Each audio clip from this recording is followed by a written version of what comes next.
안녕하십니까.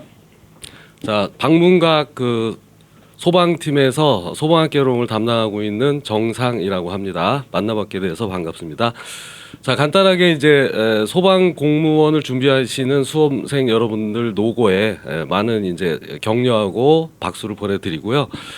이 자리에 쓴 거는 이제 수험생 여러분들한테 조금이라도 도움이 되고 아까 부장님께서 말씀하신 것처럼 1년 안에 합격할 수 있는 방법이 무엇인가에 대해서 잠깐 도움이 되고자 이 자리에 서게 됐습니다. 자, 그럼 소방학개론에 대해서 지피지기면 백전백승이라고 소방학개론이 어떻게 구성되어 있는지 단원을 한번 살펴보시고 단원에 대한 그 내용을 보고 어떻게 준비해야 될 것인가를 한번 말씀드려보고자 하겠습니다. 자, 소방학개론은 첫 번째 이제 연소 이론, 그러니까 연소에 대한 정의, 특성 등에 대한 내용을 다루고 있는 단원이고요. 가장 어렵다고 느껴지는 단원이기도 합니다. 자, 화재 이론 같은 경우는 연소가 사람한테 이롭지 않고 고의에 의해서 발생하는 그런 화재에 관해서 이제 다루는 단원인데요. 자, 화재에 대한 특성에 대해서 공부하는 단원입니다. 자, 그러면 3번 세 번째 단원은 이제 소화 이론이라고 해서 자, 화재가 발생했을 때 어떤 방법으로 소화를 할 것인가, 그러니까 소화의 원리 또는 소화 약제 등에 대해서 이제 공부하는 단원이고요. 자, 네 번째 단원은 이제 소방 시설에 관련된 내용인데요. 자, 소화 약제가 있다면 특히 이제 약제 같은 경우는 수계 소화 약제하고 가스계 소화 약제로 나뉘어지는데 그 약제별 특성에 맞게 연소물 즉 화재 대상물에 어떻게 방사할 것인가, 소방 기계에 관련된 그런 내용을 다루는 단원입니다. 자, 그다음에 다섯 번째는 이제 위험물에 대해서 우리가 살펴보기로 되어 있고요. 자, 그다음에 이제 소방 행정론인데요. 자, 소방 행정론은 뭐 소방 기본법, 뭐 또 소방 화재법, 예방법 등등등이 이제 합쳐진 그런 단원이고요. 자, 법규를 공부하게 되면 자연스럽게 접근할 수 있는 단원이기도 합니다. 자, 그리고 이제 마지막으로 이제 재난 관리에 대해서 다루게 되어 있는데요. 이제 소방이라고 하는 건 이제 화재뿐만 아니라 재난 또는 그밖에 사고에 대해서도 다루는 그런 영역이기 때문에 기본적인 재난관리론을 공부하고 있죠. 자, 우리가 이제 좀 살펴보자면 자, 이렇게 이제 단원이 구성이 되어 있는데 소방학개론은 여러 가지 그 공학적인 부분이 짬뽕이 돼 있어가지고 쉽게 접근하기는 좀 어려울 수도 있습니다. 그래서 단순한 암기만 가지고는 소방학개론을 잘 할 수는 없지 않을까 하는 그런 생각에서 보통 이제 그 소방학개론을 보면은 화학공학에 이제 관련되는 내용이 그 연소론, 소화론, 그다음에 이제 위험 물질론, 물론 화재 쪽에서도 연결이 되고 있습니다. 자, 그리고 건축공학적인 기초 이론인데 화재론에서 우리가 건축물을 구성하고 있을 때 건축물을 설계할 때 어떻게 하면 미리 화재가 발생했을 때 피해를 최소화하고자 하는 그런 측면에서 설계적 관점에서 이제 다뤄보는 게 이제 건축공학적인 내용이고요. 자, 그다음에 이제 기계공학적인 내용도 조금 들어가고요. 또 전기공학적인 측면도 들어가는데 공학이라고 하니까 아주 거창하게 들리실지 모르겠지만 아주 기초적인 내용이니까 자, 그렇지만 기초적인 내용이라도 우리가 어느 정도 바탕 지식이 없으면은 좀 이해하기가 좀 어려운 부분이 있기 때문에 자, 이런 부분을 좀 우리가 충분히 준비를 해야 될 것 같고요. 자, 그다음에 이제 마지막으로 유체공학인데 보통 이제 기계 쪽에서는 유체공학이 기본적인 학문으로 되어 있습니다.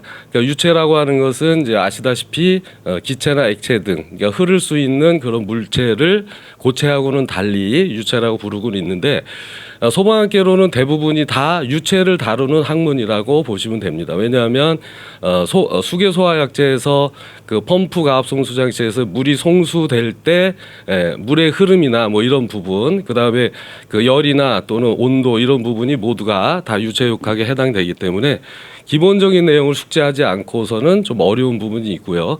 자, 물론 이제 9급 소방개론 쪽에서는 9급 공채 시험에서는 어려운 유체공학은 다루지는 않지만 그래도 소방 기계 시설 설비를 이해하기 위해서는 약간의 어느 정도 유체공학적인 측면의 이해가 필요하다고 생각됩니다.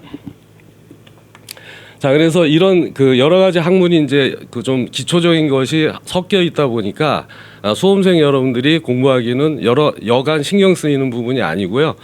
또 우리나라에서 이제 소방학을 처음에 이제 도입을 했을 때 그 일본에서 많이 처음으로 도입하게 됐고 또 일본 책을 위주로 번역해서 사용하다 보니까 같은 의미를 갖고 있는 내용이라도 용어가 천차만별이에요. 그래서 같은 내용의 용어가 다양한 그런 면이 있고 또 요즘에 공부하는 학자들 분 같은 경우에는 또 미국에서 공부했기 때문에 또 원서를 번역해서 하다 보면 같은 내용인데도 일본적인 용어를 쓰는 경우가 있고 그다음에 이제 미국의 원서에서 용어를 또 가져와서 쓰는 부분이 있기 때문에 처음 공부하는 수험생 여러분들 입장에서는 굉장히 용어에 대해서도 용어에 대한 정의, 뜻 이런 거에 대해서 헷갈림이 있을 수 있습니다. 그리고 시험 매번 출제할 때마다 용어를 일본 쪽 용어를 쓰는 경우도 있고 또 미국 쪽 용어를 쓰는 경우도 있고 굉장히 수험생 입장에서는 헷갈리는 부분이 있는데요.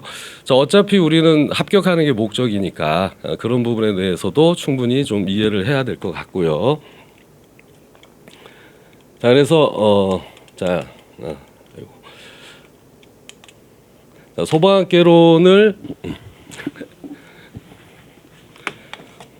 자, 그럼 최종적으로 이러한 어떤 특징이 있는 소방학 개론인데 역시 이제 그 과학적인 지식, 그러니까 뭐 중고등학교 때 배웠던 과학적인 지식, 특히 화학 쪽이 많이 차지하고 있어요. 화학 쪽이 한 60% 내지 70% 차지하고 있고 또 학생들이 어려워하는 그런 계산 문제도 그 내용에 다 다루어져 있기 때문에 기본적인 내용이 숙제하지 않고 그냥 단순하게 암기해서는 좋은 성적을 기대하기는 좀 어렵고요. 자, 과거에는 이제 단순 암기 문제가 한 70~80% 차지했기 때문에 단순하게 암기를 해도 어느 정도 충분히 성적이 나오기도 했지만 요즘 같은 경우는 기본적인 개념을 이해하고 그다음에 용어도 이해하고 하는 입장에서 좀 사고에 의해서 문제를 풀어야 되는 문제가 자주 출제되고 있기 때문에 기본적인 지식이 좀 바탕이 돼야 되지 않을까 하는 그런 생각이 듭니다.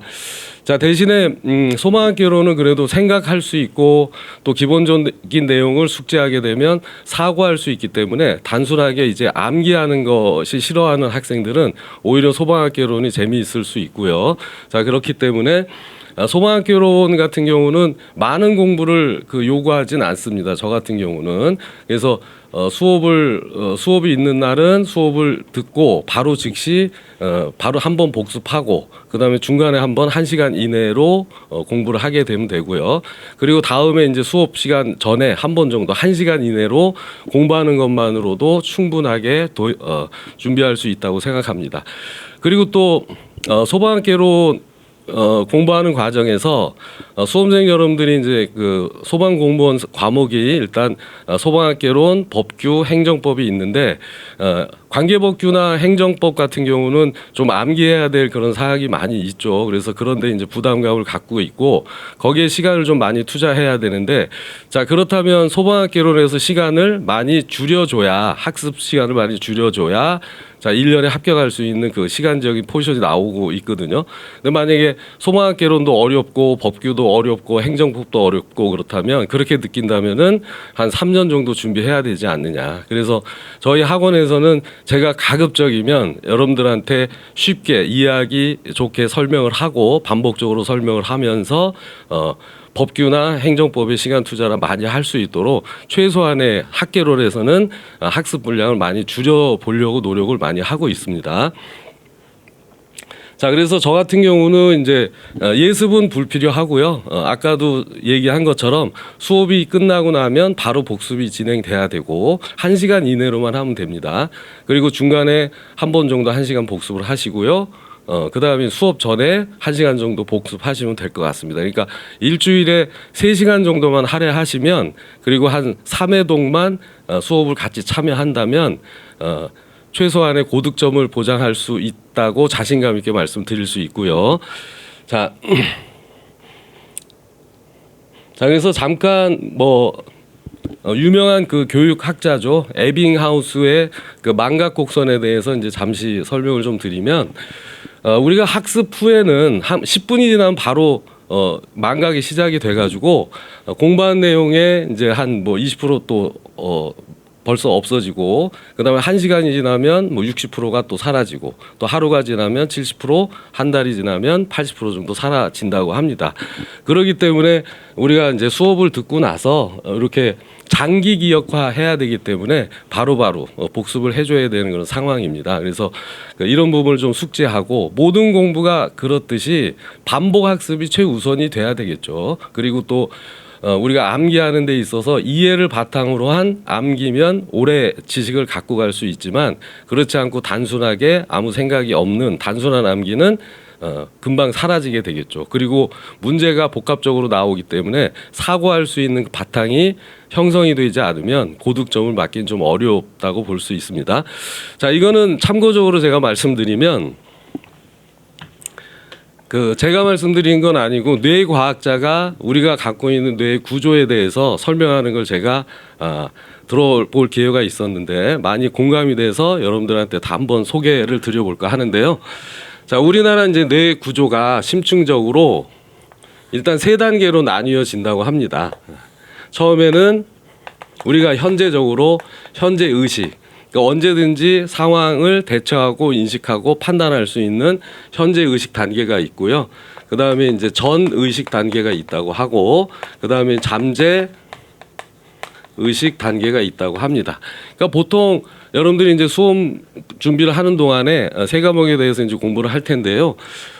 시험을 보려면 최소한 전의식의 상단부까지는 항상 유지를 해줘야 우리가 시험장에 가서 여러분들이 그동안에 공부한 내용을 충분히 발휘할 수 있는 그런 상황이 되는데 시간이 갈수록 이제 현재 의식에서 전의식 상부로 떨어지고 그 다음에 이제 하부로 떨어지고 급기야에는 이제 잠재 의식화 되는 거죠.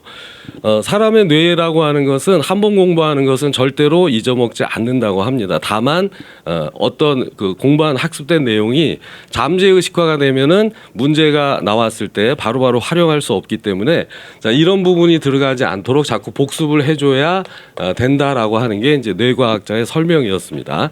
자, 우스갯소리긴 하지만 여러분들이 이제 모르는 문제나 헷갈리는 문제가 나왔을 때 소위 말하는 이제 통밥에 의해서 이제 찍는 경우가 있는데 여러분들이 찍는 경우에 처음 찍는 것이 거의 답일 확률이 많으니까 나중에 생각에 의해서 그걸 고친다든가 그러면 오히려 더 틀릴 확률이 많다고 합니다.